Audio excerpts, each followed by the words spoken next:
आशा और विश्वास कभी मत खोना, क्योंकि आप नहीं जानते कल आपके लिए क्या लाने वाला है। राधे राधे दोस्तों। श्री अयोध्या जी में एक उच्च कोटि के संत रहते थे। उन्हें रामायण का श्रवण करने का व्यसन था। जहाँ भी कथा चलती वहाँ बड़े प्रेम से कथा सुनते। कभी किसी प्रेमी अथवा संत से कथा कहने की विनती करते।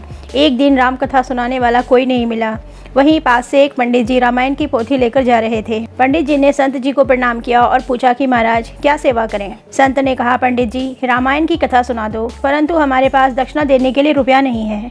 हम तो फक्कड़ साधु हैं, माला लंगोटी और कमंडल के अलावा कुछ है नहीं, और कथा भी एकांत में सुनने का मन है हमारा। पंडित जी ने कहा, ठीक है महाराज। संत और कथा सुनाने वाले पंडित जी दोनों सरयू जी के किनारे कुंजों में जा बैठे। पंडित जी और संत रोज सही समय पर आकर वहाँ विराजते और कथा चलती रहती। संत बड़े प्रेम से कथा श्रवण करते और भाव विभोर होकर कभी नृत्य करने लगते तो कभी रोने लगते। जब कथा समाप्त हुई तब संत में पंडित जी से कहा, पंडित जी आपने बहुत अच्छी कथा सुनाई, हम बहुत प्रसन्न हैं। हमारे पास दक्षिणा देने के लिए रुपया तो नहीं है, परंतु आज आपको जो चाहिए आप वह मांग लीजिए। संत सिद्ध कोटि के प्रेमी थे। श्री सीताराम जी से उनसे संवाद भी किया करते थे।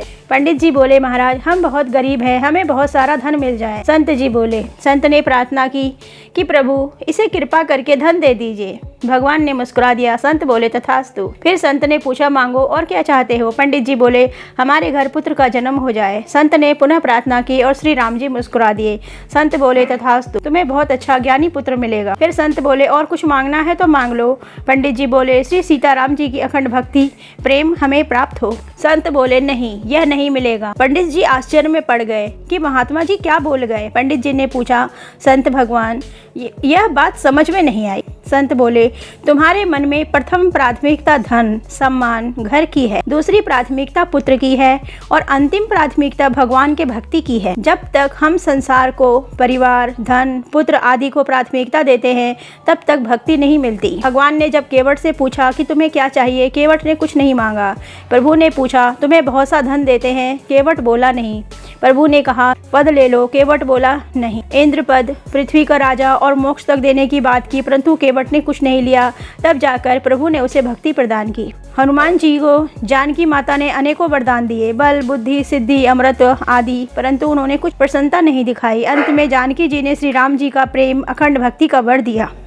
प्रहलाद जी ने भी कहा कि हमारे मन में मांगने की कभी कोई इच्छा ही ना उत्पन्न हो। भगवान ने अखंड भक्ति प्रदान की। आजमाती है जिंदगी उसी को जो मुश्किल रास्तों पर चलना जानता है। जिंदगी में जीत उसी की होती है जो हार कर भी मुस्कुराना जानता है। दोस्तों वीडियो को लाइक और शेयर जरूर करें। कमेंट में जय श्री राम अवश्य लिखें। Thank you.